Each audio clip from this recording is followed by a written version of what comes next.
ولا تحسبن الله غافلا عما يعمل الظالمون إنما يؤخرهم ليوم تشخص فيه الأبصار مهطعين مقنعي رؤوسهم لا يرتد إليهم طرفهم وأفئدتهم هواء.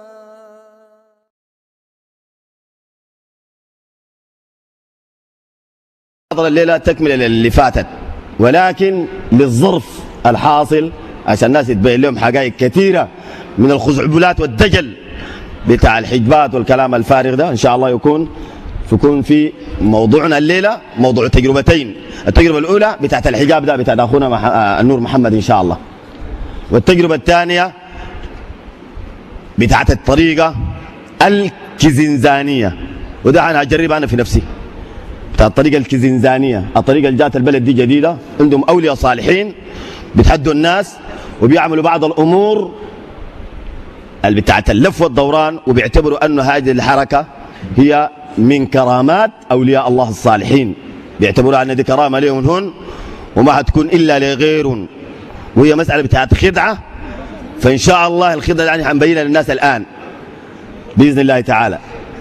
على كل إلى ما يجي إن شاء الله الراجل النور محمد. طيب نواصل إن شاء الله. طبعا وقفنا المرة الفائتة في الكرامات مش كده، وحكينا في اللباريك كان وقفنا في مشكلة كرامة الإبريق الذي كنت أرسله، وقفنا في الحتة دي الكرامة الثانية اللي هي الإبريق. الكرامة الأولى قلنا بقينا من أصحاب الخطوة، خطوة هنا وخطوة في البلد الفلانية.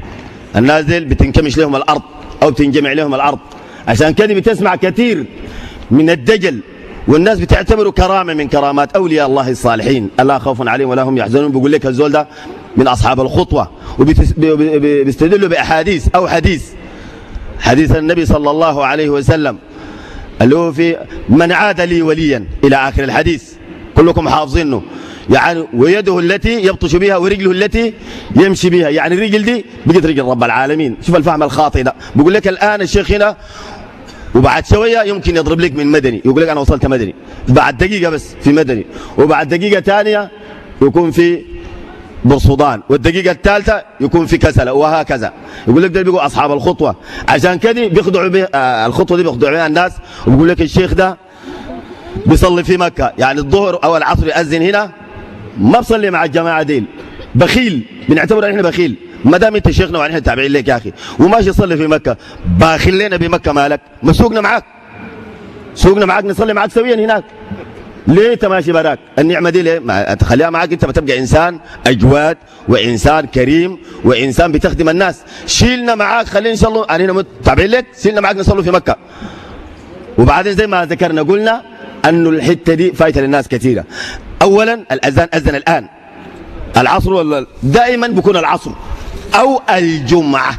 عشان كده الناس دي كلهم المستهبلين ديل ما بتلقى الواحد فيهم بيكون امام قومه ابدا، ولا بصلي جمعه، ما بصلي بالناس الجمعه، ولا بيطلع في المنبر ده بيقول للناس قال الله وقال الرسول. مهمته كرسيه ده، ويقعد للناس والناس تحبحب في يدينه، والشيخ والاذان اذن هنا.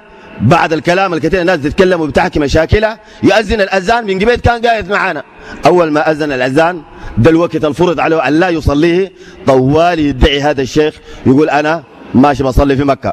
يا أخي مكة دي أذانة مع أذانة هنا وزمننا واحد ما واحد. أنا أذنا الآن ومكة أذنت قبيل. الفرق بينه وبين مكة على الأقل إن لم تكن ساعة إلا، أو أحيانا ساعة وشوية، يبقى قبل ساعة وشوية ناس مكة صلوا. الآن أنت يا مفتري بتقول ماشي تصلي في مكة، بعدين شوف ما هيمشي مكة على الإطلاق. الشيطان ده ممكن يشيل يودوه أي بلد تانية، لكن مكة لا، لأنه الشياطين ديل نوع من الشياطين الكفار اللي ما بيدخلوا مكة. زي ما في الإنس الآن في ناس كفار ما بخلوهم يوصلوا مكة ولا بيدخلوا مكة. مكة هناك محروسة من عالم الجن للجن الآخر الغير مسلم، ما بخلي الجن الغير مسلم يودي الشيخ ده يوصلوا مكة أبدا، يودوا أي منطقة تانية. هو بيمشي وما بيمشي كذاب ساكت ما بيمشي. لكن إذا كان قال لي الشيخ ده أنا الآن ماشي بورسودان، بعد ساعة قريب من بورسودان بنقول له يا صاحبي تمشي بورسودان، لأنه بورسودان ما من المناطق الطاهرة أول زي مكة يعني، حتى لو طاهرة ما زي مكة، ما زي مكة. فده دجل. الكرامة الثانية اللي هي الإبريق، الكرامة الأولى الخطوة، بقيت من أصحاب الخطوة. كرامتي أنا الثانية في نفس اليوم اطلعت فيه وبرسل فيه الإبريق ده في الصباح، كان الكلام ده كله في الصباح، جات وقت الظهر، دي الكرامة الثانية، انتبه. وقبل الكرامة دي الكرامة الثالثة، الكرامة الرابعة، الكرامة الثالثة الحتة اللي كنا قاعدين فيها سهلة، يبقى الحرايم ترتفع، الناس محتاجة عشان تمشي للظل، وهناك ما عندنا الكونديشنات ولا لا كونديشن او الاشجار الضخمه، شجر الحراز وشجر الكبار ده الحته اللي بنقيل فيها. من الحته اللي انا كنت فيها عشان اتحرك امشي الحته الثانيه مسافه يعني تكون كيلو يعني او اقل، في وادي يفصل بيناتنا بين المنطقه اللي انا اسكن فيها والمنطقه بتاعت المقيل، لانه الناس بتيجي كتار والحله ما بيشيلون، الرواكين ما بيشيلهم، لازم يشوفوا حته ضليله عشان الناس تمشي لها.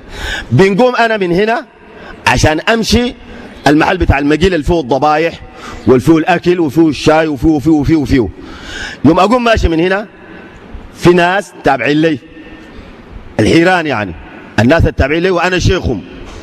وهناك كان في نوع من القبائل العربيه بيقول لهم الشناقيط، ناس كبار جدا وناس جميلين وناس يعني شعيرين، يعني تلقى الانسان فيهم اذا كان بديك انه ما حلقه يوم يجي يقرا في المصحف لغايه ما يحول شعره كده. ديل ناس كانوا تابعين لي وانا شيخهم، انا شيخهم لانه بياخذوا المدد مني انا وبياخذوا النفحات مني انا شيخهم، لاني قطب من الاقطاب. وديل اوتاد، ديل اوتاد ونجبه ونقبه ومربين. والقطب اعلى درجه، اعلى درجه من القطب القوث، القوث اعلى درجه في الطريقه، يبقى نحن ماشيين لدرجه القوثيه. طيب يوم اقوم انا ماشي من هنا عشان امشي من حته المقيل، بين الحته اللي انا فيها وحته المقيل في الابار، ابار كثيره جدا بنشرب منها الماء، يعني ما عندنا المواسير دي، لا عندنا الابار، بتمشي البير وبتنزل دلو او رمبايه، دي الحتات الوسائل بتاعت الغرف بتاعت المويه من داخل البير. والبير العمق بتاعه 11 متر، اقل بير 11 متر، في ال 15 اذا كان حتتها عاليه، وفي ال 12 وفي ال 13 وبتاع. والقطر بتاعه احيانا تلقى بير اكثر من مترين، يعني مترين في مترين، مدوره كده كبيره، عشان مجموعه من الناس بيجوا بحفروا البير دي وبوضبوها تمام عشان يجوا يشيلوا منها المويه. بعد ما حفروها المويه بترتفع في داخل البير 3 و4 امتار، 4 متر ده مويه صافيه، عشان كل البهايم والناس وبتاع تيجي تنشل من البير تشرب مويه، ما بتنقطع لغايه ما ربنا سبحانه وتعالى يجيبها الخريف والناس تشرب من خارج الابار. فالابار دي في الوسط. يوم انا اقوم ماشي من هنا عشان امشي هناك، الشناقيط ديل مجموعه يعني اكثر من 15 20 بيكونوا ماشيين معي، زي السيد رئيس الجمهوريه والمواتر اللي من حوله بيجاي وبيجاي عشان يشوفوا محل معينه. ديل عباره عن ناس بيجاي وبيجاي، حمايه للقطب، حمايه وخدمه للقطب عشان يرضى عنهم، واذا كان رضي القطب في الطريقه سيرضى الله عنهم. ودي الحته هم دارينها، لانه دول وصل وهم ديل ما وصلوا، بيحبوا انه ياخذ المدد من الانسان الواصل، الانسان الكامل، باعتبار انا كامل وهم مقصرين، يعني انا 100% او 95% وهم 70% 30% 20%. عشان يكمل ده لابد من يتقرب لي انا عشان انا اوصله، ولو زكيت واحد معناه خلاص ازكيه انا، مش التزكيه بتيجي من عند الله، لا بزكيه انا. لو حبيت واحد فيهم وخدمني خدمه طويله زي ما خدمت الراجل ذاك بزكيه انا، بعمله الحاجه دي اعملها بهم. فهم دي سلسله في الطريقه بتاعتنا كنا سالكينها. طيب يوم اجي ماشي الجماعه دي بيكونوا شايلين نوع من القصب بتاع الدخن، العيش اللي اسمه الدخن ده، البذره بتاعته يوم تبذر بتعمل قصبه، القصبه دي هناك بيكون طوال، احيانا القصبه مترين طول بتاعها، واحيانا اقل واحيانا اطول. ديل متوقعين انه طول البير على الأقل مترين ومتر ونص وكده، بيشيلوا قصبة من القصبة الطوال، كل واحد تلقى شايل له 3 4 5 وماشيين، ديل ماشيين بجاي وديل ماشيين بجاي وواحدين ماشيين بوراي وأنا ماشي في النص. يوم أجي ماشي عشان أصل هناك، لو في بير هنا مثلا قدامي هنا ما بلف منها، يعني أجي بجاري البير دي لا، عشان أثبت لك أنا عندي أنا ولي صالح وعندي كرامة، ما بلف من البير دي. بس هي ليه شنو؟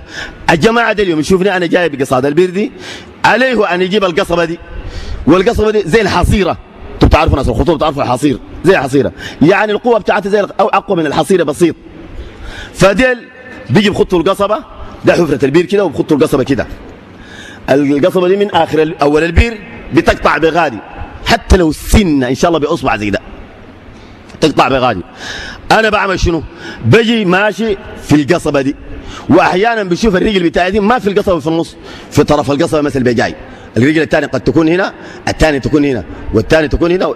بشوفني انا ماشي في القصبه دي وبقطع البير ده بغادي، والبير الثاني والثالثه ان شاء الله 10 بيار في طريقي، كلها ما على هؤلاء الا ان يضعوا القصب، وواحده بس مو كثيره، يعني ما 3 4 عشان يقاوما، لا واحده بس، وده للبركه. والقصبه دي بتكون مبروكه، الناس المحل الفلاني ودوا لهم قصبه دي مبروكه، لانه الشيخ مشى فيها على البير دي، معناها قصبه مبروكه وحيتبركوا بها ويموصوها يشربوا مويتها ويعملوا فيها كل شيء.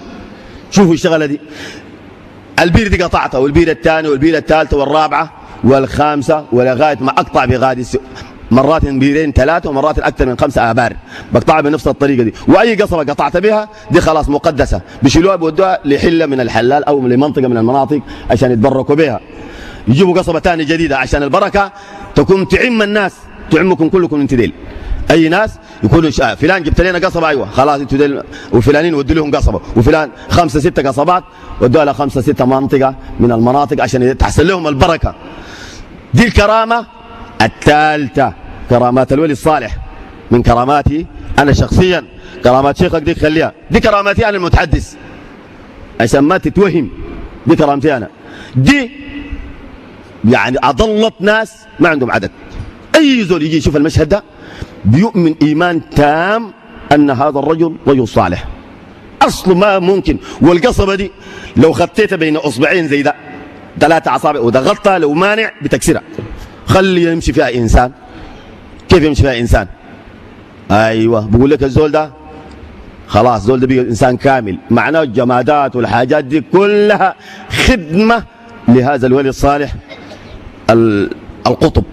شوفوا الفتنة دي، الفتنة الرابعة بعد ما وصلنا هناك وجلست في الانقريب. انا قريب زمان ذاك ما في سراير، في انقريب صغير بيحط لي في وسط المفارش دي بروش، سجاجات، حاجات افراو، تلقاها كلها ابعد من الجامع ده. بيحط لي واحد الانقريب الصغير في محل معين ده مع الجلوسي، بقيه الناس بيقعدوا في الوطا وفي الفرشات.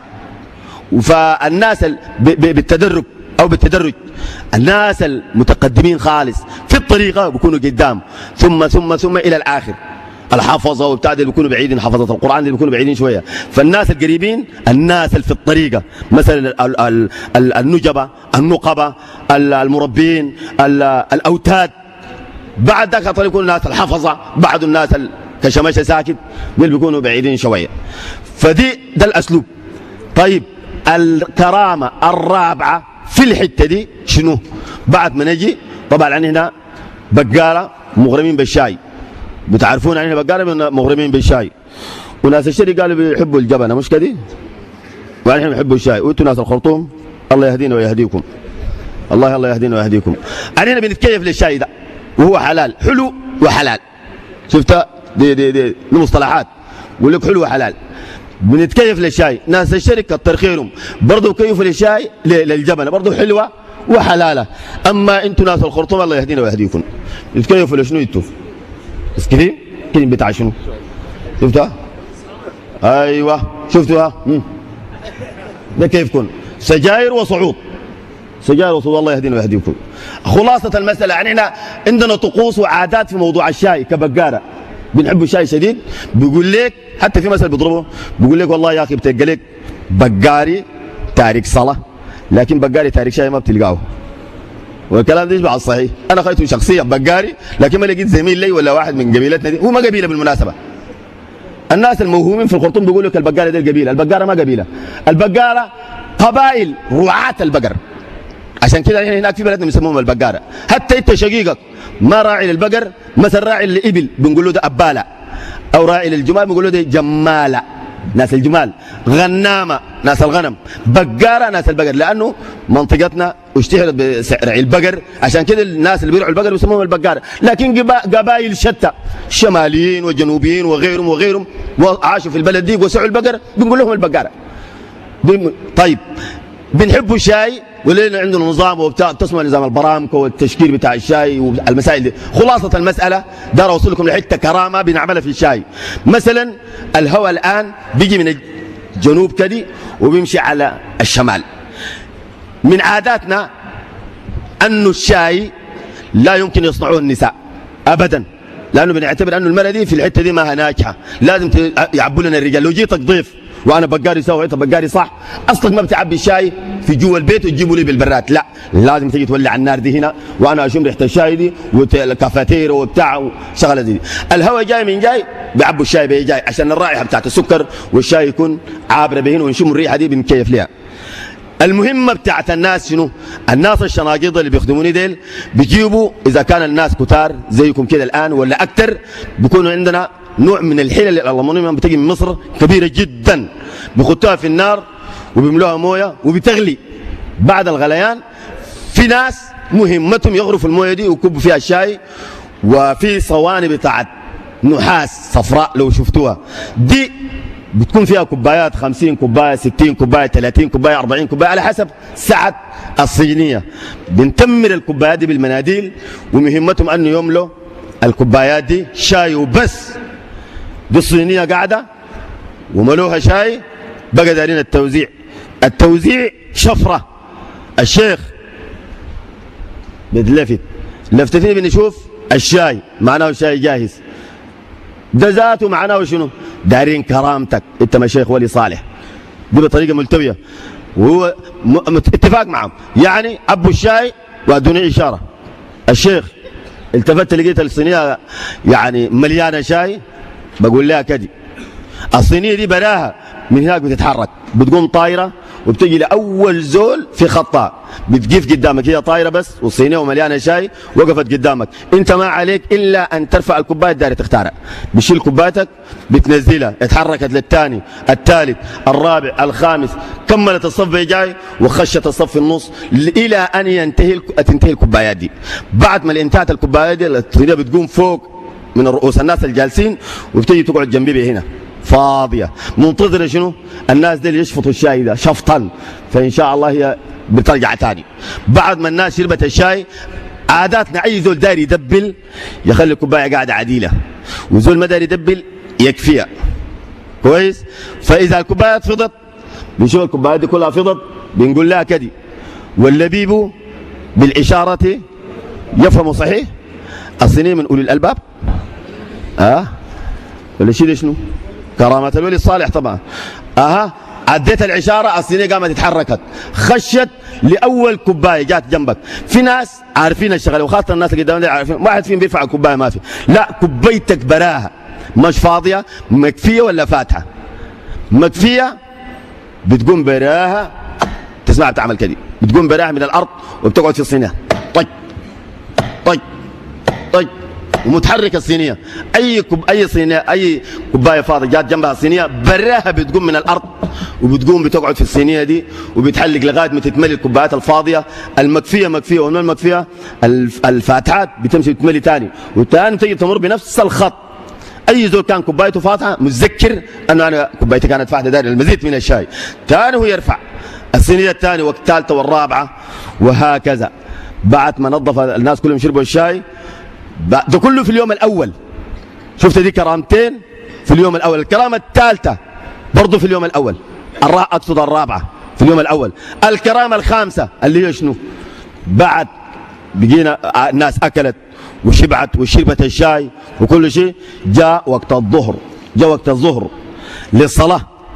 فطبعا من البديهي أنا أصلي بهم لا شك، ما في زول تاني يصلي بهم وما في زول أعلى مني عشان يصلي بهم. بنقوم طوالي عشان نصلي بالناس. الناس بتفرش فروة على جهة القبلة، طبعا ما فيش بوصلة ولا في اتجاه معين، بس دي جهة الشرق، والناس تفرش فروتها على الاتجاه وتصلي. أول ما يفرش الفروة دي على جهة الاتجاه على القبلة، أنا طوالي بلوش على الجنوب شوية، بلف أسدل ده المحراب، بدل بتكون لا بتكون كده عديل، تشوف القبلة جاي شرق، والله السؤال البتاع دي عديلة كده جنوب، أصل شيء ما يصدق. فواحد من الناس بيعترض أو دار يوجهني يقول لي مثلا دم القبلة، حتى لو هي موجهة على القبلة أنا بقوم بعدلها. واحد من الناس اللي قاعدين بيقول الشيخ القبلة ما كده، القبلة بيجاي شوية بيجاي، يقولوا لا القبلة بيجاي، لا بيجاي، يقولوا انت شنو نعرفك بالقبلة؟ ها؟ اتت خلاص، يعني خلاص هو حيسكت.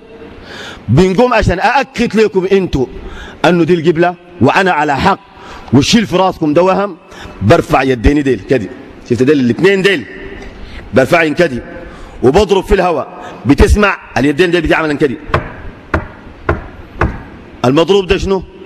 باب الكعبة، ده باب الكعبة، بضرب في الهواء بتسمع باب الكعبة بيصير جو جو جو، باب دغري مش ترابيزه زي دي، لا باب بتاع حديد وبتاع ذهب كمان. بنقول لكم ده باب الكعبة بتاعت الذهب، اسمه صوته جو جو جو. ايوه الناس كلها بتسجد ساكت، سبحانك سبحانك اللهم يضع سره في عدعف خلقه، صحيح والله ولي من اولياء الله الصالحين لا خوف عليهم ولا هم يحزنون. تسمع الناس بحلهمس بيسوي زي ده، سبحانك الله اكبر الله اكبر، والبكي فيه بكي عديل، بيقول لك والله بعضاني دي سمعتها باب الكعبة، ما زرتها لكن سمعتها بعضاني. دقاها الشيخ حامد في اليوم الفلاني في صلاة الظهر سمعنا باب الكعبة، الله يوصلنا لك يا رب العالمين. شفتها دعوات ناس تبكي الله يوصلنا ليكي الله يوصلنا ليكي، تسمع الصوت وما بتشوف المضروب، بتسمع بعضانك دي وما بتسمع المضروب، وباب فعلا لانه الدقه ما دقه بتاعت طرابيزه ولا بتاعت حيطه ولا بتاعت خشب، باب بتاع حديد اللي هو باب الكعبه من الذهب الخالص. شفتوا كيف العيد دي؟ وانا ابعد من الكعبه اكثر من 7000 كيلو الحته دي بالضبط، لأنه من هنا لبورسودان أكثر من 1300 وشوية، ومن بورسودان لمكة أكثر من 400 ولا 300 ما أعرف كيلو، ومن أقصد لجدة، ومن جدة لمكة تقريبا كم 70 كيلو، ومن هنا من الخرطوم ده بس عشان تمشي نيالة 1318 كيلو، ومن نيالة عشان تمشي جنينة 1009 كيلو، ومن جنينة عشان تخش في تشاد لغاية أردمتة 2000 وشوية، ومن أردمتة لمنطقة أخرى اسمها أرديبة 1000 وشوية، ومن أرديبة للمنطقة اللي أنا كنت فيها كم 40 كيلو، لو جماعة في القلب أكثر من 7000 كيلو، تبعد عن الكعبة 7000 كيلو، وبتجي يديدي من هناك. شفت من محل اللي قاعد فوق ده يديدي بتجي طايرة بهنا وبتجي ماشية بالخرطوم هنا. أنت شفتوها ولا ما شفتوها؟ ما شفتوها؟ أنتم ما أولياء صالحين، ما أولياء صالحين، ما شفتوها كله لا يمكن كده يتذكر، يمكن شفتوها. ايوه بتجي طايره من هنا وبتمشي تصل المكه، تعبر ده كله البحر الاحمر وغيره، وبتمشي بتعبر هناك، وبعد ده كله الباب انتوا قايلين انه بيجاي باب الكعبه ما بيجاي، بيغادي بالجهه الشرقيه ما بيجي الغرب، اليد بتعبر البيت بيغادي وبتلوي وبتضرب الباب الكعبه. بتصدقوا ولا ما بتصدقوا؟ ليه؟ انتم منكرين للاولياء الصالحين ولا شنو؟ شوفوا الكلام ده، شوفوا الفتنه دي، ودي يوميا مش يوم واحد عشان نعتبرها كرامه، لا يوميا انا بعمل الكلام ده. اي صلاه لو ما تاكدت القبله وين ما بصلي، وكلها جنوب شويه جنوب الكعبه والله عديل. شفت كيف؟ كل ما اجي الصلاه بدقها كدي، بدق الباب بعد بصلي عليها، وهي عكس القبله تماما.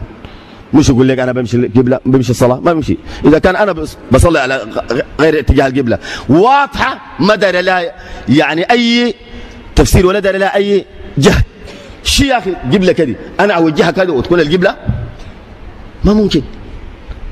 دي الكرامه، دي كرامه من الكرامات في نفس اليوم. الكرامه الاخيره مش الاخيره من كراماتي، لا عشان نختم بها موضوع الكرامات وما موضوع الكرامات دي. امراه اسمها حجه بتول، امراه اسمها حجه بتول.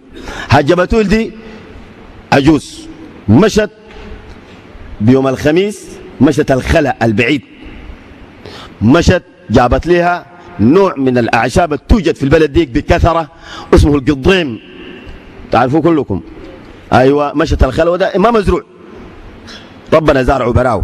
مشت الخلا لقط القضيم وشالته جابته، ومن النوع اللي بيصنع الطبق بتاع السعف، بتعرفوه الطباقة، صنعت لها مجموعة بتاع الطباقة، ومشت جابت القضيم في معون آخر بنقول له صوصل، مصنوع برضه من الاسم من الزعف. فعلى حسب وضع البلد وعلى حسب بساطة الناس، فعشان ماشية يوم الجمعة لسوق تبيع الأشياء دي وبتاخذ لها أغراض، سكر، شاي، حاجات المحتاجين لها، فشالت الحاجات دي يوم الجمعة ومشت السوق، باعت ما باعت والباقي فضل، وقامت مع الأشياء عشان ترجع، وبين المنطقة بتاعتها ساكناها والسوق مسافة بعيدة، مسافة بعيدة. في الوسط طبعا الدنيا هناك غابات، ما صحراء زي دي، غابات كثيرة جدا وأشجار كثيفة بطريقة ما عادية. يعني الإنسان إذا كان بيجي في طرف الجامع ده والثاني في طرف الجامع ده ما بيشوفه، ما بيشوف الزول ده من كثرة الأشجار، وكل طرق ملتوية، عشان كده ما طريق دغري عشان تشوف الإنسان في عد، لا، الشيء ذاته ما بخليك تمشي في طريق مستقيم. خلاصة المسألة في مرفعين ذئب بياكل أي شيء ضعيف في الطريق، يعني بالليل ما بالنهار. الذئب ده إذا كان لقى طفل صغير ماشي في الشارع براه بياكله، لقى حمار ولا ماعز ولا أي شيء ماشي براه بالليل بياكله. معروف حتى إذا كان لقى الإنسان لو شاف عنده فراسة بيستعملها أو حيل بيعملها، كبير ولا صغير بيعمل لك حيلة معينة، لقاك جبان بيعتدي عليك، لقاك شجاع ما بيعتدي عليك. فقامت العجوز حاجة بتول مشت باعت حاجاتها، والعشية قامت باقيت الحاجات أخذت لها أغراض وجات شالت حاجاتها في راسها، وكانت ماشية في الطريق مع ناس حلتها، والناس كانوا راكبين في حمير وهي ما عندها حمار، فكانت ماشية معاهم بكل عينها.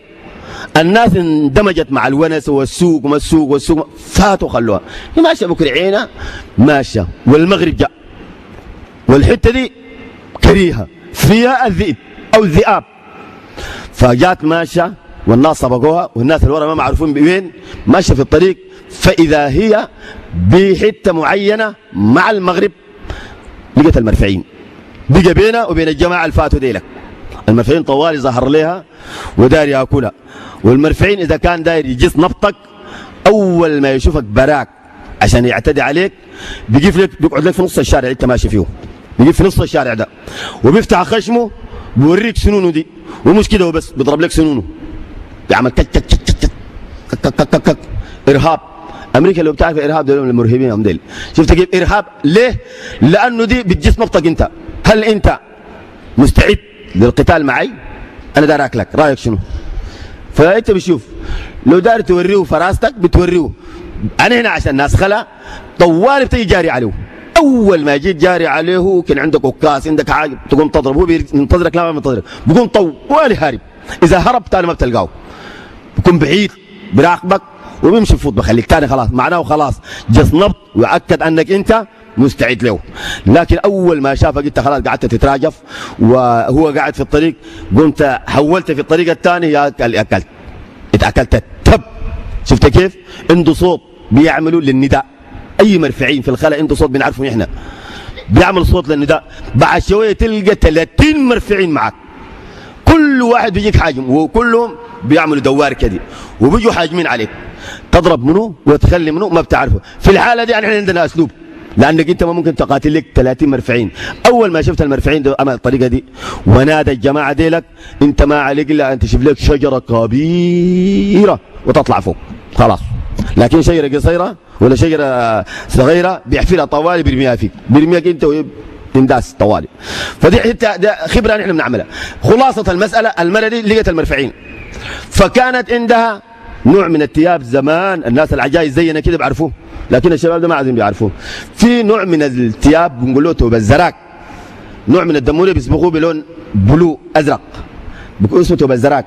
شايله واحد وقامت نزلت اول ما المرفعين ده عمل لها سنون كده، نزلت البتاع ده وتربطت من الحته دي وللحته دي عشان تلفلف التيبان الاثنين بتاعت الزراك عشان شنو؟ حتى لو نحشها تجي نحشها في اياديه في رجوله، ويمكن ربنا يجيب فرج مع الصراخ والبكي وبتاع ده، يمكن تجيها نجده. بس حاولت انه تستر من تحت الركبه شويه ولغايه الرقبه دي، لفت الثياب دي تماما وتوكلت على منو، لكن بعد شويه هتعرف مش على الله. فهي اول ما نزلت البتاعه دي وكانت تتراجف، المرفعين بخبرته عرف ان هذه خلاص دي ضحيه، وبدل انادي الجماعه دي لك يجوا يشاركوني في الضحيه دي، لا بعتدي عليها انا براي وباكلها، والجماعه دي يجوا يلقوا الفرت ولا بتاع اي شيء ياكلوا الاخر، لانه هو بيجس نبط. لقاك جبان ما بنادي الجماعه، لقاك فارس احتمال ينادي الجماعه، في الحاله دي تطلع قبل ما يجوك الجماعه دي لك. بارك الله فيك.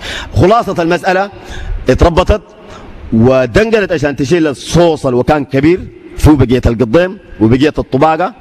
فاول ما دنقلت عشان تشيل المرفعين طوالي جا حاجم عليها. هي هنا طوالي قالت شنو؟ بدل ما تقول يا حي يا قيوم برحمتك استغيث او يا الله او اي دعاء لاسماء الله الحسنى، في نفس اللحظه الشيطان او قرينه او الشيطان اللي كان معها وسوس لها انه تدعو القطب حامد. قالت شنو؟ يا الشيخ حامد تلحقني وتفزعني، يا الشيخ حامد تلحقني وتفزعني. قالت قبل ما المرفعين يحصلها شافت شيخ حامد جاي نازل من السماء ونزل في ظهر المرفعين ده، شفت كيف؟ ومسك المرفعين من ظهره، في شعر كده في المرفعين فوق في ظهره، مسك الشعر ده وبصورة الشيخ حامد ذاته القاعد قدامكم، وقال لها انا الشيخ حامد وده موت وانقذتك منه مش المرفعين ده، والله تاني في الارض ما ينزل. ومسكته من ظهره وطرت به في السماء. قالت بتشوف لغايه، وكان في سحب، قال لي بشوفك لغايه ما دخلت في جوا السحاب واندركت خلاص تاني ما بعرف المرفعين وانت مشيت وين. هي في الحته دي شكرت الشيخ حامد وحمدته. بعد ده نزلت قالت والله انا يوم الاحد ان شاء الله اشتري لي تيس واوديه لشيخ حامد ده بنذر. نذر لمنه؟ ما لله، للشيخ حامد. فعلا يوم الاحد مشت اشترت تيس وشالته مع ولد صغير كده عمره تقريبا 7 8 سنوات، وشالت التيس دي يوم الاحد وجاتني في المنطقه اللي انا فيها بعد ما اشترت التيس من السوق. واول ما جات بعيده هناك جاني الراجل اللي بيشتغل معاي اللي هو نوع من العفاريت واسمه سهسهوبي. الراجل ده الشغال معي ده اسمه سهسهوبي. جاني سهسهوبي ده طبعا روحاني اللي هو زعيم ل 286 جن، ده رئيسهم، من عفريت لمارد لشيطان، ودول كلهم كانوا شغالين تحت ادارتي. ودول كلهم انا كنت بعتقد انهم ملائكه، لانه قالوا لنا الروحاني ملك الله بخلقه للاولياء الصالحين عشان يخدمون. قالوا لنا وفهمونا الكلام ده. شوفوا سبحان الله. وربنا سبحانه وتعالى يقول ويوم يحشرهم جميعا ثم يقول للملائكة أهؤلاء إياكم كانوا يعبدون؟ دول كانوا بيعبدوكم يا ملائكة؟ قالوا سبحانك أنت ولينا من دونهم بل كانوا يعبدون الجن وأكثرهم بهم مؤمنون. فعلا كنا بنعبد الجن مش ملائكة، بنعبد الجن، لانه الاذكار اللي كنا بنعملها ما بنعرف انها هذه ذاتها شركيه، لانه بقول لك ادعو على الله وادعو سر من الاسرار، ما بقول لك إيه الاشياء اللي شايفينها دي مسير من الاسرار، بقول لك ده سر الايه اللي انت قريتها، سر الاسم بتاع الله اللي مثلا تقول يا الله بحق سهسهوبي. سهسهوبي ده شنو؟ ده سر يا الله، سره طبعا في ظاهر وباطن، ده الباطن بتاعه. ايوه ياسين وسرها، الواقع وسرها، كذا وسرها، الاسرار دي تعال اقرا زي الكتيب الصغير ده. ده كتيب مطبوع طباعه وعنده اسرار هنا كثيره جدا. بيقول لك الفوز، دعاء الفوز العظيم، ياسين وخطبتها، الواقع وخطبتها، حرص جلب الارزاق، كذا كذا كذا، في كلام هنا داير تسمعه مطبوع طباعه. طيب ده خطبه الواقعة، خطبة بتاعتها أو سر الواقعة أو العلم اللدني لمعرفة حقيقة الواقعة، عندها ظاهر وعندها باطن. ده علم الباطن لصورة الواقع. بعد ما تقرأ الواقعة عدد معين بكيفية معينة بتجيب الدعاء ده، دعاء تلقى دعاء لله ودعاء هتسمعه انت. طيب الكلام الكثير ده ما داروا عشان نختصر شوية. بعد قال بسم الله الرحمن الرحيم اللهم إني أسألك يا الله يا الله. طبعا ذكرنا الكلام ده قبل كده ولا ما ذكرناه؟ أيوة يا الله يا الله. الناس بتعتبر كلمة يا الله يا الله يا الله ده ذكر. ده ما هو ذكر، ما في ذكر لا في السنة ولا في الكتاب ذكر اسمه يا الله، ما في ذكر آخر يا لطيف يا لطيف يا لطيف يا لطيف يا لطيف يا 129 ما في ذكر اسمه يا لطيف 129 خالص، لا في كتاب ولا في سنة. كلكم علماء وعارفين الدين ده تمام، دايرين الدليل. في ذكر بيقول يا لطيف يا لطيف يا لطيف مسنون من النبي محمد صلى الله عليه وسلم بكلام ده ما في. يا رزاق يا رزاق يا رزاق يا رزاق ما هو ذكر، ده ما هو ذكر. وعشان يقرب لك المعنى، عشان يقرب لك المعنى وتعرف الكلام ده حقيقة. نفترض جدلا اسمك يا شيخ منو؟ عبد المنعم. لو أنا قاعد في المحل دي وقلت يا عبد المنعم هتقول لي شنو؟ نعم يا عبد المنعم. بتقول شنو؟ يا عبد المنعم يا عبد المنعم يا عبد المنعم يا عبد المنعم يا عبد المنعم يا عبد المنعم يا عبد المنعم يا عبد المنعم يا عبد المنعم يا عبد مليون مرة. فهمت شنو؟ فاهم حاجة؟ ده شنو يعني؟ ده لعب. مفروض يا يا حرف نداء او عبد المنعم منادى، مفروض يجيبوا في جملة مفيدة. يا عبد المنعم قول لي نعم، قوم امشي جيب لي مويه. يا عبد المنعم سوي لي الشيء الفلاني، يا عبد المنعم سوي لي الشيء الفلاني. علينا قلنا يا لطيف ما هو ذكر، والله قال ولله الاسماء الحسنى فادعوه بها. فكيف تقول لنا ما ذكر؟ ما ذكر. الذكر الصح تجيب يا الله في جملة مفيدة. يا الله اعمل لي الشيء الفلاني، يا رزاق ارزقني، يا رحمن ارحمني، يا حي يا قيوم برحمتك استغيث، يا شافي اشفيني، يا كافي اكفيني. جيب الكلام ده اسماء الله الحسنى جيبها في جمله مفيده، والملائكه واقفين عشان يامنوا. ربنا اول ما تقول يا الله ربنا قال لك لبيك عبدي. داير شنو؟ نعم يعني انت ما قلت شيء. يا الله لبيك عبدي نعم، يا رحمن نعم، يا رزاق نعم، يا كذا نعم نعم نعم. ربنا عارف، لكن دارك تقول وإلا لماذا تصلي؟ ما الصلاة دي لازم تعملها، انت عندك نية نعم، لكن تصليها تفعلها. إذن الدعوة الدعاء ذاته لازم يكون في جملة مفيدة. يبقى انت ده كلام موجود هنا. يا فتاح يا فتاح يا فتاح يا فتاح كثير. يا فتاح شنو يعني؟ يا فتاح افتح لي ابواب رحمتك، يا فتاح اي كلام. جيب جمله مفيده، لكن برضه ما تجيبها بالعكس. تدعو اسم تجيب عكس طوالي. يا رزاق اقهر لي، يا قهار ارزقني، ما بتجي.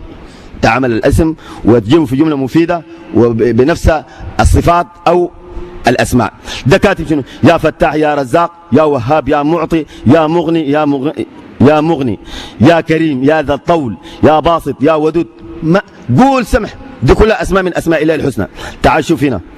إنا فتحنا لك فتحا مبينا ليغفر لك الله ما تقدم من ذنبك وما تأخر ويتم نعمته عليك ويهديك صراطا مستقيما وينصرك الله نصرا عزيزا. نصر من الله وفتح قريب وبشر المؤمنين. اللهم إني أسألك يا الله يا الله يا الله يا الله يا الله يا واحد يا أحد يا فرد يا صمد يا غني يا مغني بحق سهسهوبي مهمهوبي ذا الطول الحفي بصعصع ذا النور والبهاء. دي لا دي من أسماء الله الحسنى.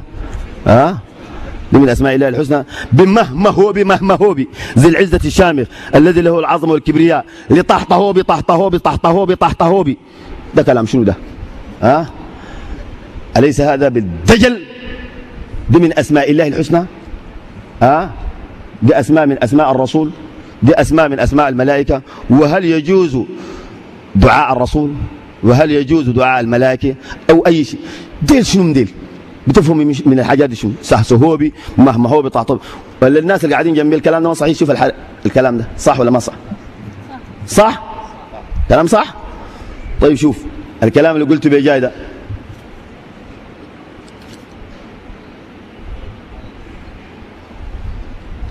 شوف هنا مهما هو بصح بمهما هو بصح.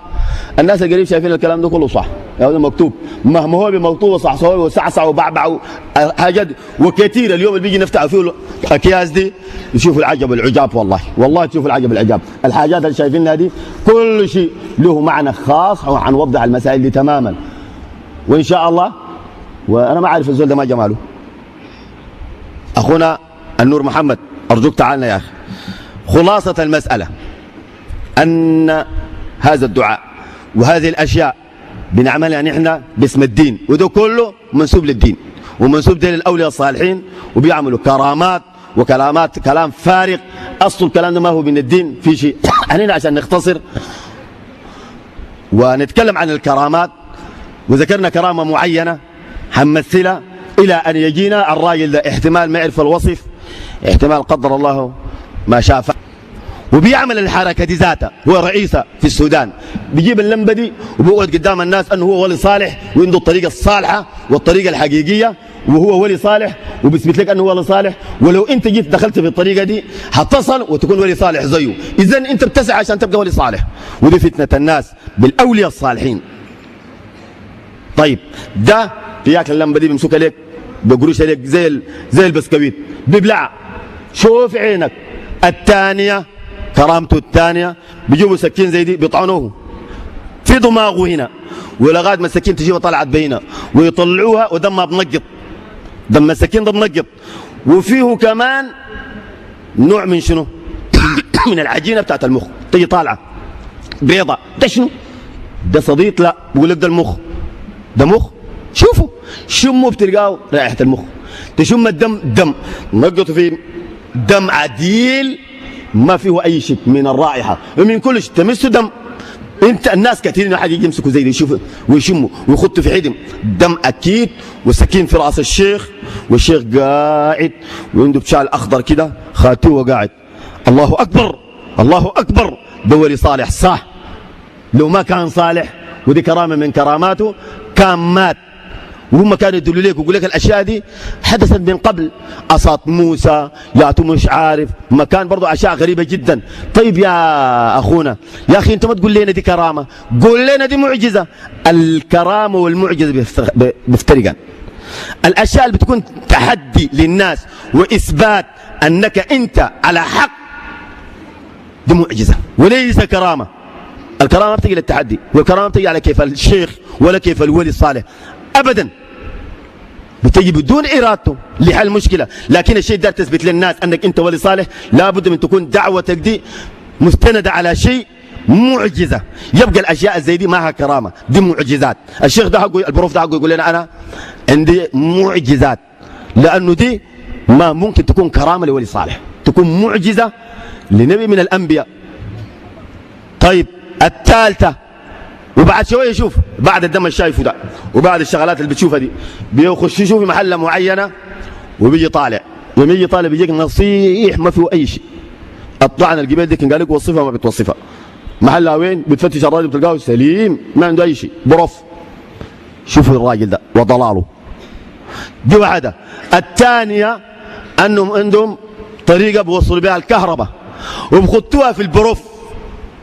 الكهرباء دي بخطوها في الشيخ بتاع الولي الصالح ده، وبولعوا اللمبه في يده، لمبه البيان، وبتولع في يده وما بتعمل له شيء. الحته دي الناس بيؤمنوا بها ايمان تام. لمبه ولعت في جسد الشيخ والشيخ الكهرباء ما بيسوي له شيء، فعلا ان هذا الرجل ولي صالح لا شك فيه من اولياء الله الصالحين، ويضع سره في عطف خلقه. سبحان الله. الاولياء الصالحين دي الاجيبين خلاص، دي كلها كرامه من كرامات الاولياء الصالحين. الان احنا بنعتبرها وهي من كرامات اولياء الشيطان الطالحين، وليس اولياء رحمن ابدا. دي الاولياء الشيطان بروف ولا غيره؟ ده البروف الاول، وهسه نجرب التجربه دي هنا تشوفوها.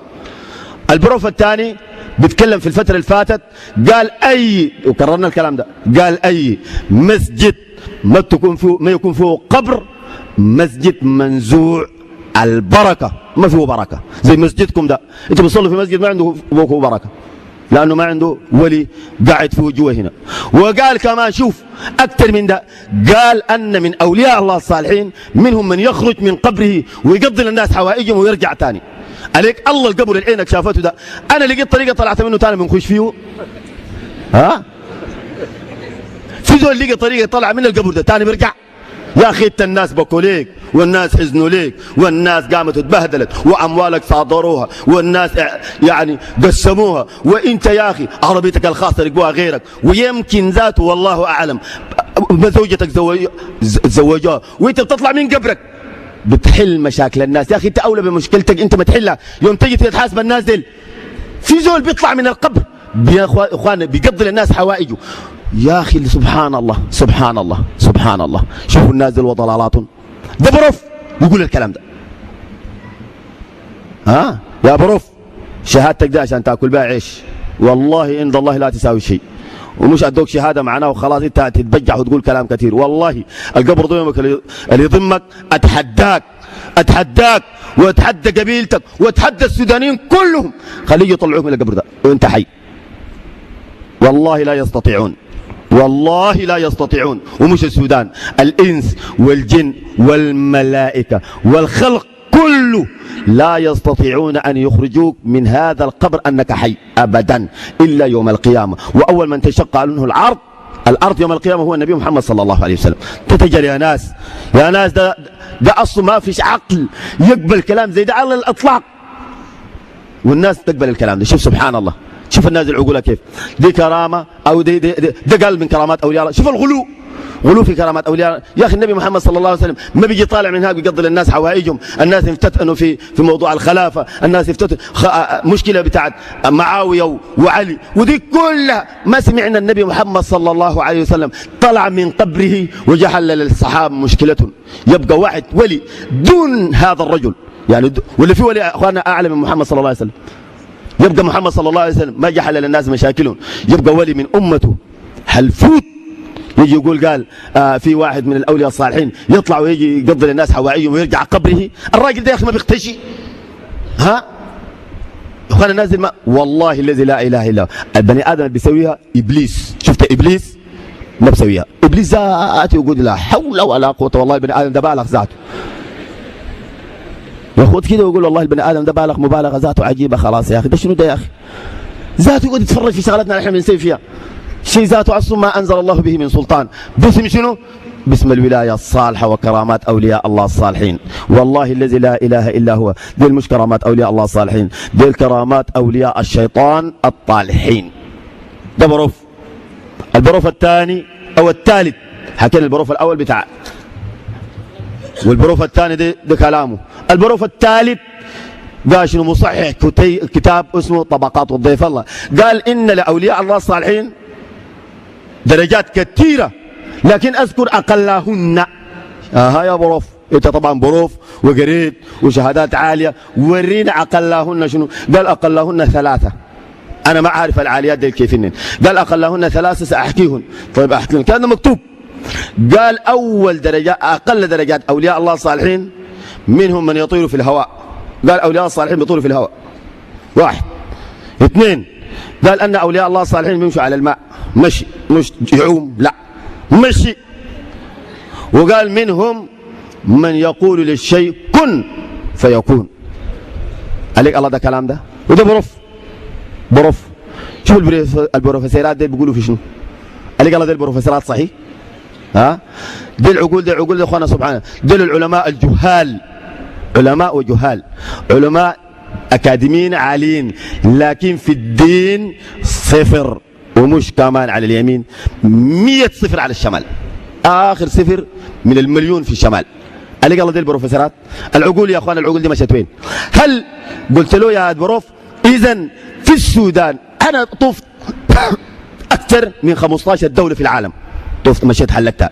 قلت له والله خلي الدول مشيت، لا اعتبرني بالسودان ما طلعت من السودان، والله الذي لا اله الا هو من هنا ولغرب السودان وشمال السودان وجنوب السودان وشرق السودان من الله ما خلقني ما لقيت لي زول طاير في الهواء. اثنين ما لقيت لي زول ماشي في الماء، لقيت زول عايم صح وانا بعوم لكن مشي ما شفته. ما لقيت لي زول إذا أراد شيئا أن يقول له كن فيكون. يبقى يا بروف بمنطقك ده علينا السودانيين ما فينا ولي واحد صالح، وإلا فاثبت لي أنت شخصيا، قل لي فلان طار، ولا يا أخي خلي ده كله دير لي أنت عشان نشهد أنك طاير وولي من أولياء الله الصالحين. ولا تعال يا أخي كنا نمشي النيل ده، أنا بقيف بيجاي وانت امشي اقطع لي النيل ده بغادي بكر عينك مدعوم، امشي بكر عينك اقطع بغادي وتعال راجع. ولا يا اخي انا دايرك تعملني اغنى رجل في العالم، قول للرزق بتاعك ده يا شيخ حامد انت حتكون اغنى رجل في العالم، خلينا نكون اغنى رجل في العالم. طبعا داير لي 20 عماره في الصافي، الله يسكنك الصافي وشنو مش عارف، وبغاله ناصيه وبتاع، داير لي 20 عماره هناك، وداير لي حته، وداير لي 200 عربيه، وداير لي طيارات. ومع العلم يا اخي داير انك انت ما دام انسان مسلم وتابع لدين محمد صلى الله عليه وسلم وامرك إنما تقول له كن فيكون، دايرك يا أخي تقول لإسرائيل أو للأرض أخفس بإسرائيل بدائرة دي، شفت بس الإسرائيل دل خليهم يغطسوا في البحر، بتقدر؟ إنا لله وإنا إليه راجعون. شوفوا فتنة الكرامات وفتنة الأولياء الصالحين وخزعبلات، وزي كرامات منسوبة لعبد القادر الجيلاني وهو بريء من الشغلة دي. عبد القادر الجيلاني قال عنده حوار، ده واحد من القادرية قال عبد القادر الجيلاني عنده حوار، مات الحوار ده، وعبد القادر الجيلاني كان في سفر، جري لقى التلميذ ده مات. يا التلميذ اللي قتل منه؟ قال والله يا اخي ملك الموت جاء قتل وفات. طبعا معروف ملك الموت اللي بيقتل الناس. قال ملك الموت ده هو يا اخي ما عارف التلميذ ده تابع علي؟ قال والله يا شيخ والله بس قتل وفات. قال كويس اقف. قال عمل كده بس وزاغ منهم.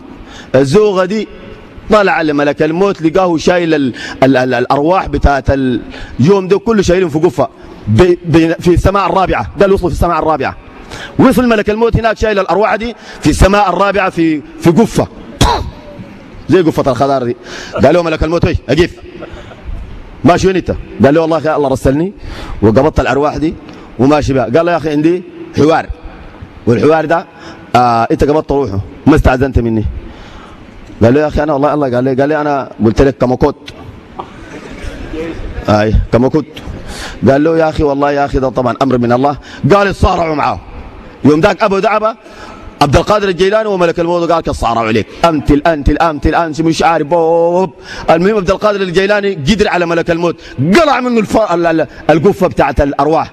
مع القلعه والنتله دي الارواح كلها شتت بما فيها روح الحوار بتاع عبد القادر الجيلاني. فالارواح كلها رجعت لاصحابها، ادخلوا القبر جا طالع، والممثل جا طالع، كل الارواح في اليوم ذاك جا طالع. وقال ملك الموت رجع لله حسيرا مكسور الجناح، فمشى لله سبحانه وتعالى وقال له والله يا اخي عبدك عبد القادر الجيلاني كان نازعني وصرعني وتغلب عليه، واخذ القفه بتاعه الارواح وشتت الارواح ورجعت لاصحابها. قال له يا اخي ما كانت تتعامل معه، يا اخي ما خسرتنا خساره كثيره خلاص يا اخي، ده شنو ده يا اخي؟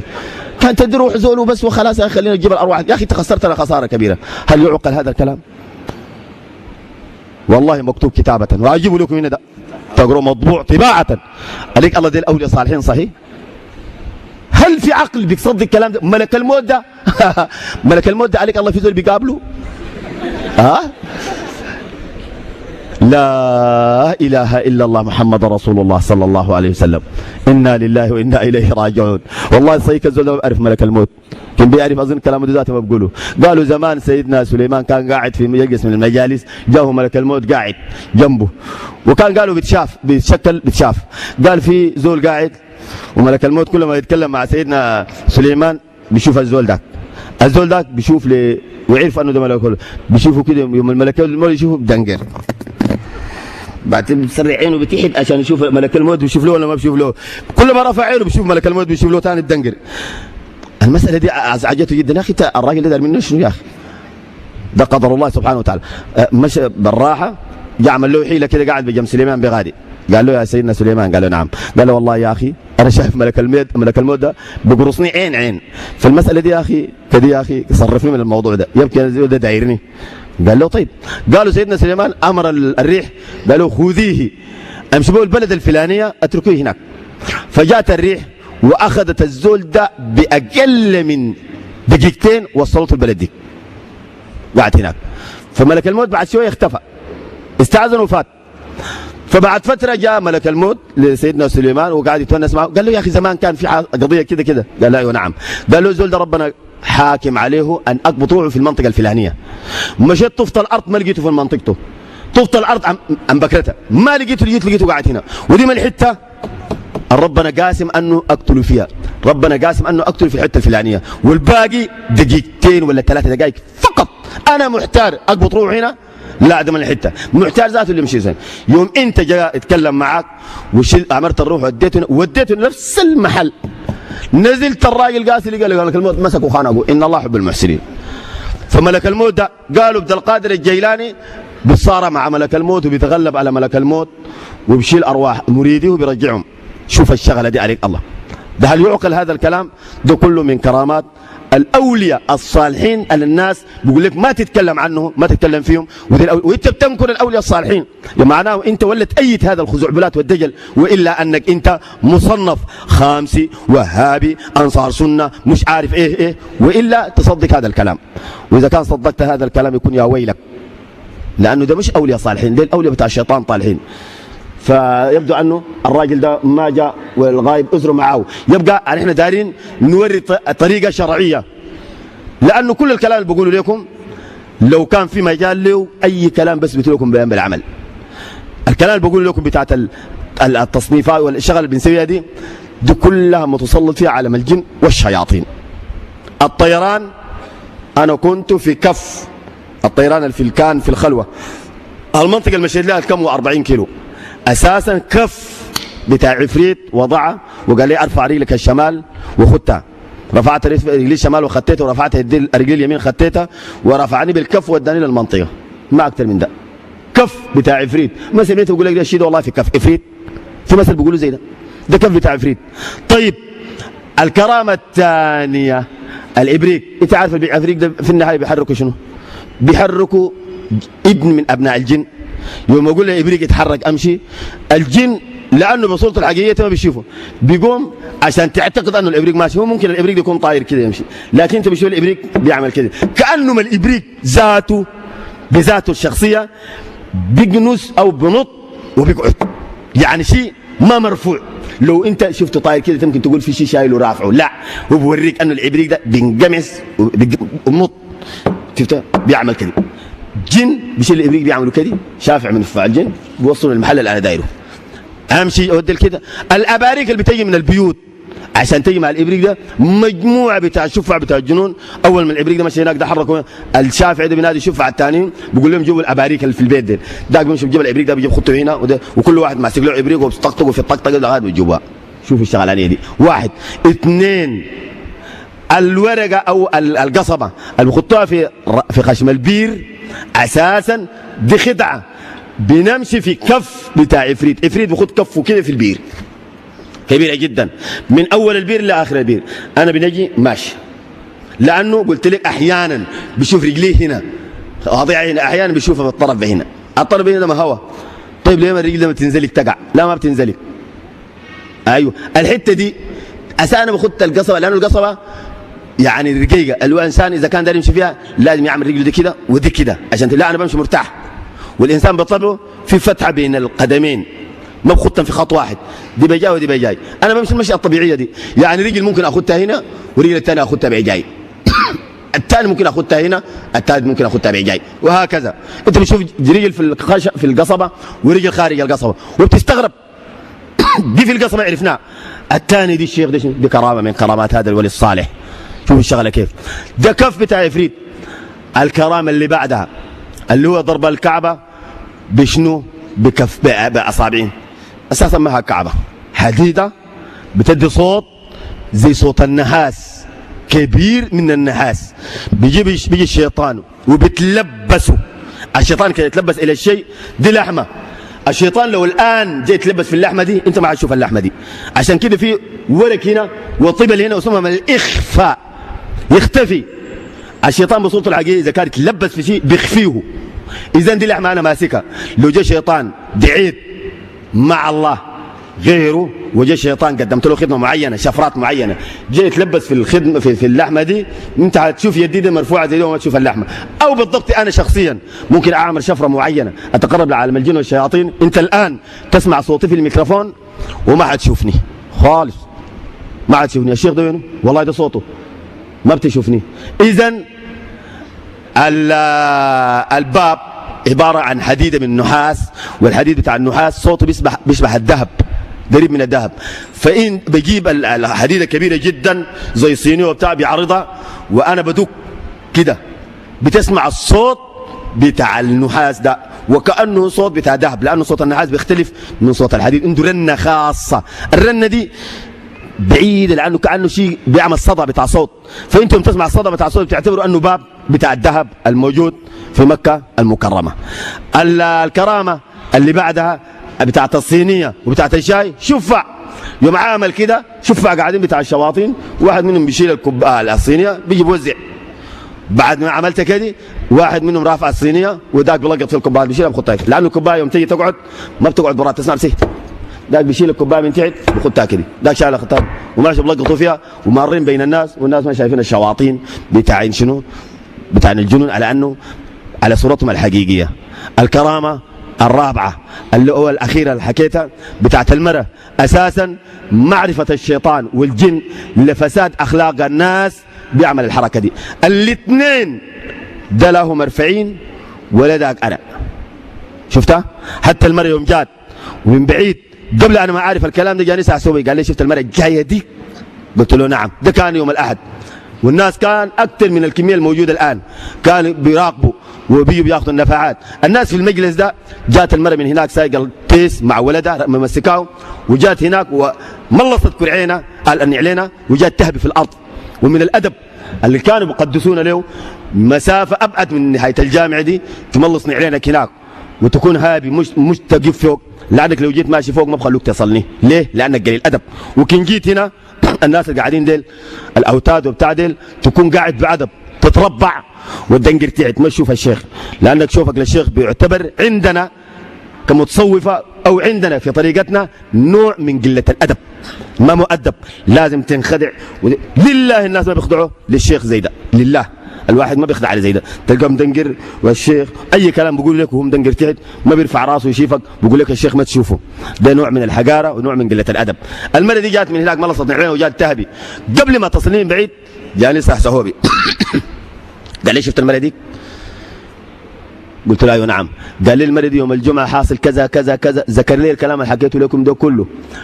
ايوه وحصل كده كده كده كده واسمها حاجة بتول. عشان كده حنخش بعدين في ناس بيعلموا الغيب.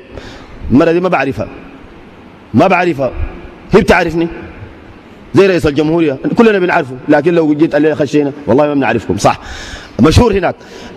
هي بتعرفني انا بعرفها. اول ما جات من هناك قال لي دي اسمها شفت المرة الجاية دي؟ قلت له نعم. قال لي اسمها حجة بتول.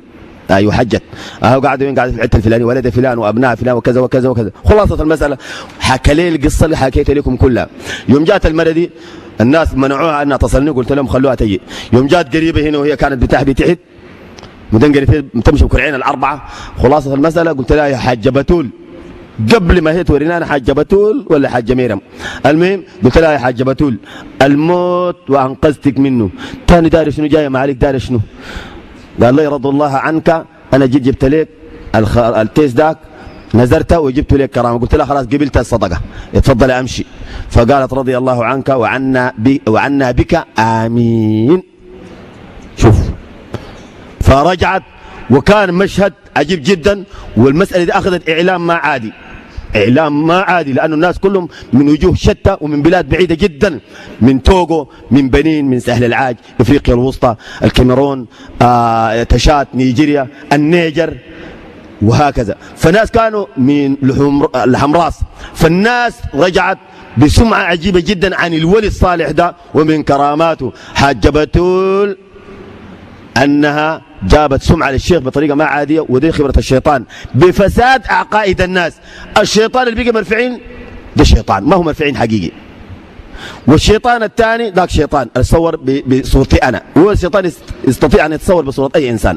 اثنين شواطين اتفقوا ووسوسوا لشيطانه الحقيقي وقال له بعدين نحن بنعمل كذا كذا كذا، وسوس لها في صدرها بدل تمدح الله سبحانه وتعالى أو تنادي الله سبحانه وتعالى تنادي الشيخ حامد. حتى السمعة طلعت من اللحظة دي أنك في وقت الضيق ما تنادي الله، ما تنادي الله، الله ما بيفزعك، لكن كناديت الشيخ حامد بيفزعك قبال الله. الشيخ حامد بيلحق قبال الله، لأنه الشيخ حامد بينه وبين الله عامرة، وبينك وبين الله أنت ماك عامرة، وعشان بين الله وبين الشيخ حامد عامرة ربنا بيستجيب لك أو بيستجيب للشيخ حامد، مش عشانك أنت، عشان الشيخ حامد. شوف الشيطان بيسوي للناس شنو عشان يضللهم. ده شيطانين وعرفوا فساد عقائد الناس وعملوا البهلوانية دي، والسمعة طلعت أنه من كرامات الشيخ الصالح لو دعيته في ساعة الضيق بيلحقك قبال رب العالمين.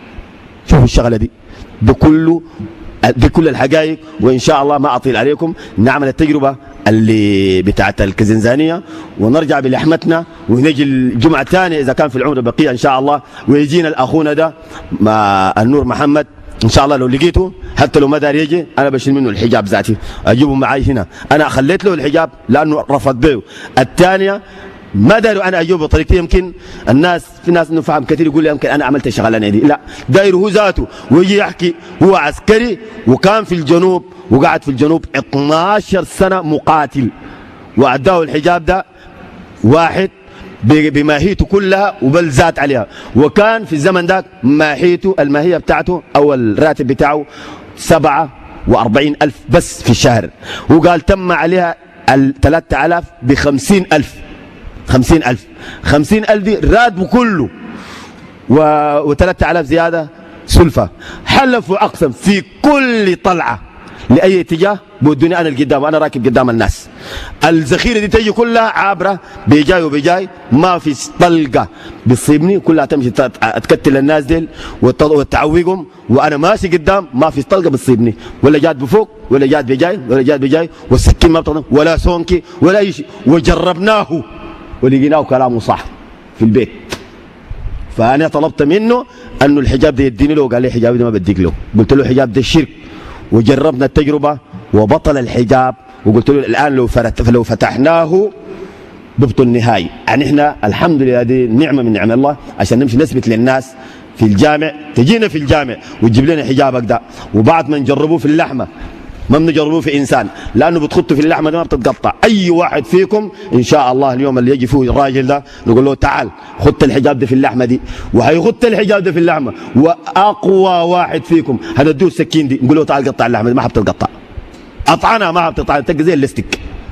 وبعد ده باذن الله تعالى والحمد لله المصاحف عندنا نختار منكم 3 اشخاص ونجيبوا المصاحف، واحد منكم يقرا سوره البقره، والثاني الصافات، والثالث الدخان، والرابع يؤذن كما عملناه في البيت إن شاء الله. وإن شاء الله سيبطل الحجاب وتتقطع اللحمة والسلاح لو فيه، لكن السلاح ده عاوز له تصديق وبتاع المساكل بتاع ناس الشرطة وبتاع الناس وكيل النيابة دي ما دارين نخش فيها. المهم نعمل التجربة ما بتجيب مشاكل، نقطع اللام والجماعة اللي يقرأوا وبيبطل الحجاب، وبعد ذاك نسكت، ثاني الحجاب بيحجب، ثاني نقرأ بيبطل. ده شيء بيأكد للناس أن حقيقة هذه الحجاب شياطين. بيبطل ليه؟ لأن الموقع الذي تقرأ فيه البقرة والصافات والدخان لا يطيق الموقع ده، ما في الشيطان ولا عفريت ولا مارد يستطيع أن يواصل عمله السحري في الموقع، والأذان كذلك طارد لعالم الجن والشياطين. أما السكات بيجي من بعيد بيشوف الورقة دي هل قاعدة في أصلها هل هو مفروض يتابع ولا فتحوها وطلعوا منها أشياء. لو جاء من بعيد بعد السكات بيجي يشوف من بعيد ويجي قريب ذاته يتأكد الورقة دي سليمة، مكلف يتابع، مكلف من زعيمه ويتابع الورقة دي، وكن فرطت فيها بيسرقها منك. عشان كده بعد الحجاب بيقول لك يا شيخ لو فرطت فيه بيطير منك، ما بطير، الموكل ده بيسرقه منك وبيرجع عشان ترفع عنه التكلفة.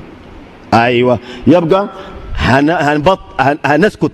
اذا كان سكتنا ل5 6 10 دقائق، لو تاني جربنا اللحمه ما بتتقطع، نغير ناس تانيين نجيبهم بنفس الصور ال3 ويقوم مؤذن جديد بيبطل كل شيء.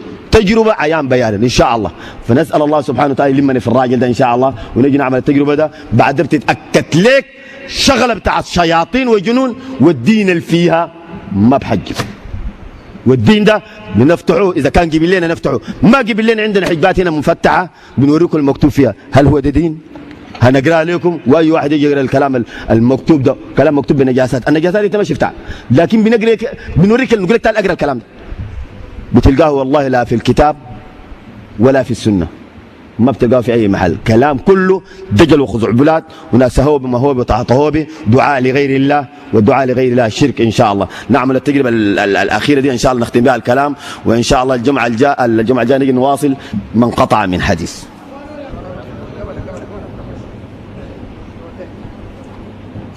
ولع صح؟ ولع كده طافية؟ ايوه كده مولع. ايوه يبقى كهرباء، يبقى أخينا سيرين فوق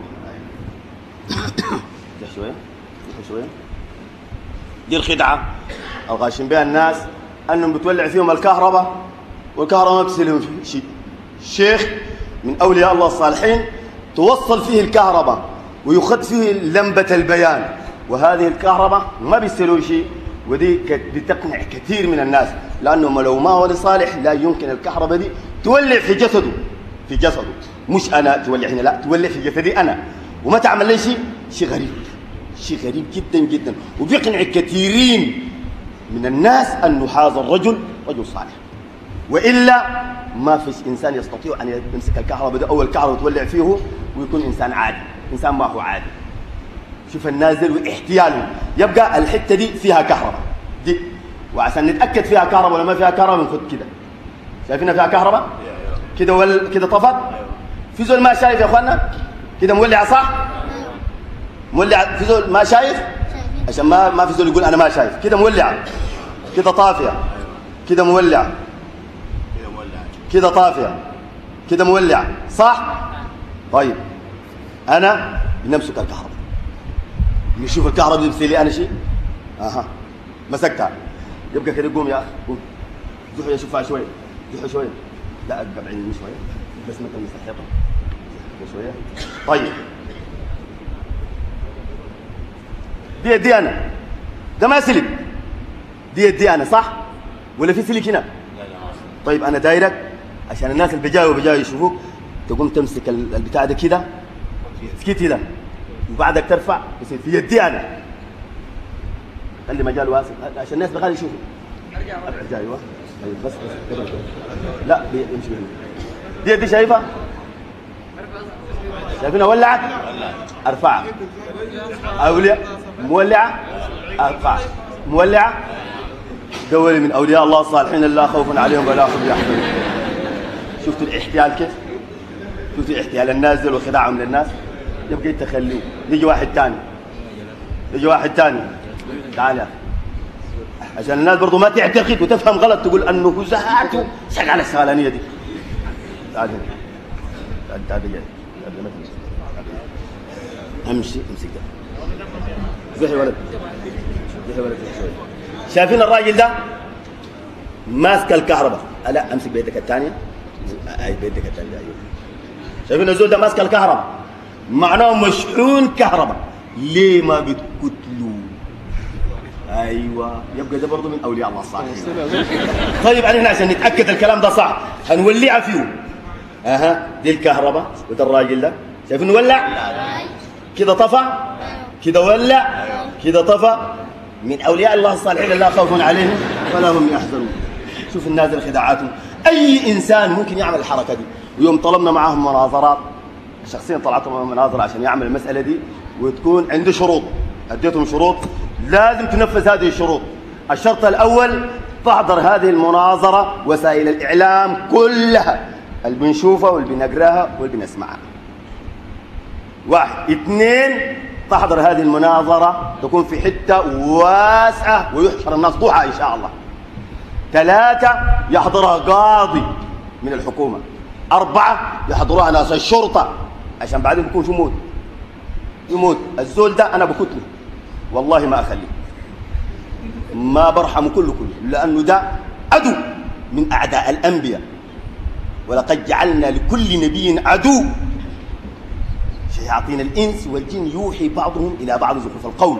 يخدع الناس بحته دي بالولاية الصالحة برف هينتهي. بعدين شهادته دخلت نجوم من الموت. لأنه الحتة دي ليه؟ أنا هنعمل الآتي. أولا الجزازة أكله وبلعه مستحيل. تاكله صعيد دفقه صح، لكن جزازة كاملة من البتاع ده تاكله وتبلعه في بطنك بسكاكينه دي ما ممكن. واحد ده سحر خيال، وسحر الخيال خدع وخوف حتى أفضل الأنبياء والرسل. من أفضل الأنبياء والرسل موسى، وخيل إليه من سحرهم أنها تسعى. أيوة، خدع الرسول. للناس العاديين ما بيخدعوا، ده رسول. وحتى كمان خاف كمان، فأوجس في نفسه خيفة موسى. قلنا لا تخف، لأنه شاف حقيقة وهي ما حقيقية. إذن دي خدعة للناس. الحتة دي بنبطلها بإذن الله تعالى بقراءة القرآن وآيات معينة ما هنوريها له، عشان بعدين ينخدع ويجي يقول أيوة أنا عم مناظرة. آيات معينة نحن نعرفها حتبطل كل سحر بإذن الله تعالى يخدع به الناس، وخاصة سحر التخيل.